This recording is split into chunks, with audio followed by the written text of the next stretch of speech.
एक छोटा सा गांव था, गुलशनपुर, जो पहाड़ों के दामन में बसा हुआ था। वहां के लोग सीधे सादे और मेहनतकश थे। इन्हीं लोगों में एक बहादुर और जासूस तबीयत का नौजवान था, इसामा। इसामा को नए नए इलाकों की खोज करने और मुश्किलात से टकराने का बहुत शौक था।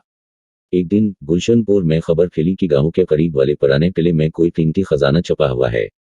कई लोगों ने कोशिश की कि उस खजाने तक पहुंचे, मगर किले के पुराने और बोले बसरे रास्तों और खतरनाक फंदों की वजह से सब नाकाम रहे। सामा ने यह सुनकर फैसला किया कि वो जरूर उस खजाने की तलाश करेगा। उसने अपने वालिदैन से इजाजत ली और अपनी जरूरी चीजें जमा की। अगले दिन सुबह सवेरे वो किले की तरफ रवाना हुआ। किले तक पहुंचने का रास्ता बहुत दुश्वार था।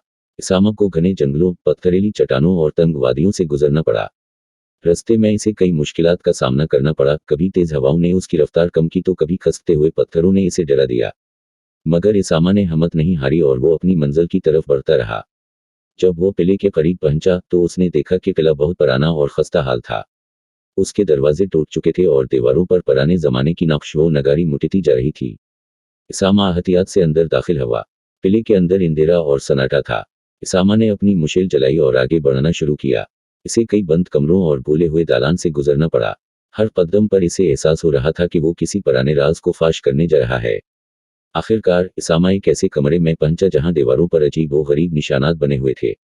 कमरे के बीच में एक पुराना संदूक रखा हुआ था। इसामा का दिल तेज धड़कने लगा। उसने संदूक खोला तो उसके अंदर चमकदार सके और कीमती जवाहिरात देखकर वो हैरान रह गया।